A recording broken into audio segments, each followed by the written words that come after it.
Good afternoon, everyone. Here I am again to discuss about Bronfenbrenner's ecological systems theory. First, let us know who is behind this theory. Yuri Bronfenbrenner was a Russian-born American psychologist who is most known for his ecological systems theory. So what is Bronfenbrenner's ecological systems theory? Bronfenbrenner's ecological systems theory views child development as a complex system of relationships affected by multiple levels of the surrounding environment, from immediate settings of family and school to broad cultural values, laws, and customs.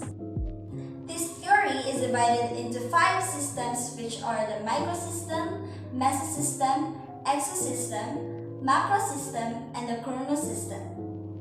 Now, let's dive into Bronfenbrenner's bioecological model, the structure of environment. First is the microsystem. The microsystem is the layer nearest to the child. It comprises structures which the child directly interacts with. It includes structures such as one's family, school, and neighborhood.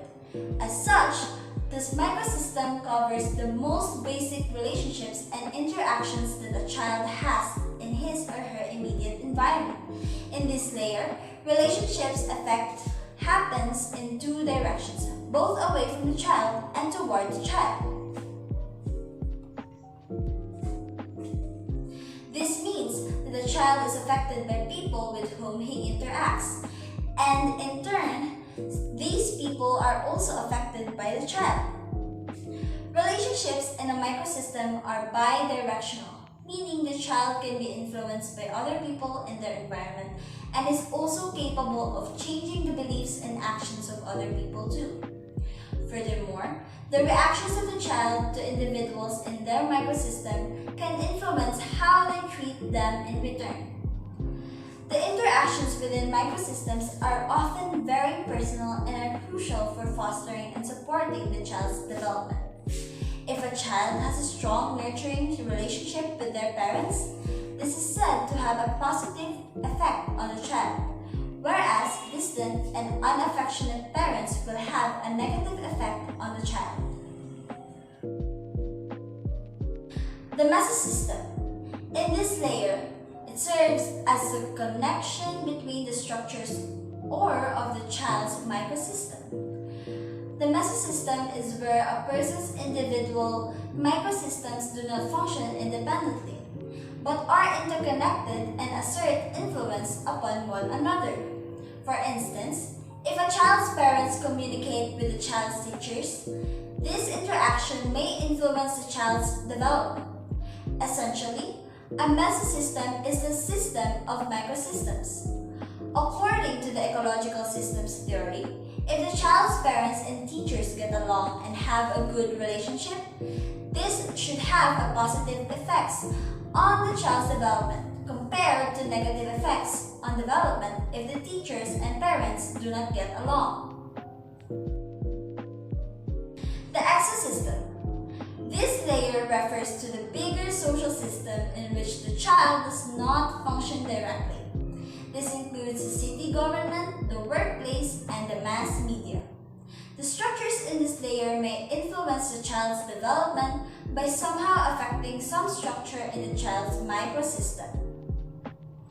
Examples of ecosystems include the neighborhood, parents' workplaces, parents' friends, and the mass media. These are environments in which the child is not involved and are external to their experience, but nonetheless affects them anyway.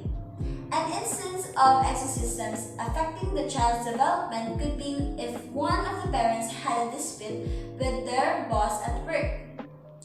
The parent may come home and have a short temper with the child as a result of something which happened in the workplace, resulting in a negative effect on development. Fourth system is the macrosystem. This layer is found in the outermost part in the child's environment. The macrosystem includes the cultural values, customs, and laws. The belief system contained in one's macrosystem permits all the interactions in the other layers and reaches the individual. It focuses on how cultural elements affect a child's development, such as socio-economic status, wealth, poverty, and ethnicity. Thus, culture that individuals are immersed within may influence their beliefs and perceptions about events that transpire in life.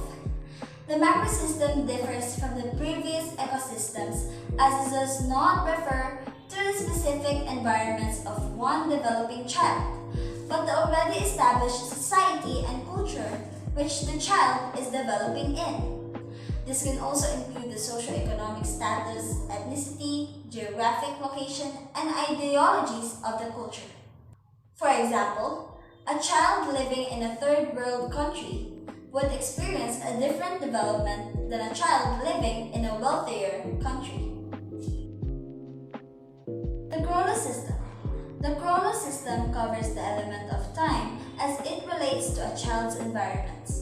This involves patterns of stability and change in the child's life. This involves whether the child's day is characterized by an orderly, predictable pattern, or whether the child is subjected to sudden changes in routine. This system consists of all of the environmental changes that occur over the lifetime, which influence development, including major life transitions and historical events. These can include normal life transitions such as starting school, but can also include non-normative life transitions such as parents getting a divorce or having to move to a new house. To sum it all up, the ecological systems theory focuses on the quality and context of the child's environment.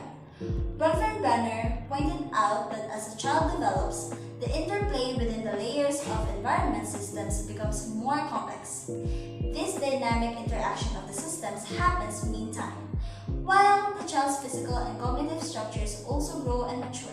This bioecological theory helps us determine how the different circumstances, conditions, and relationships in the world affect the child as he or she goes through the more or else predictable sequence of natural growth and development. That would be all. Thank you.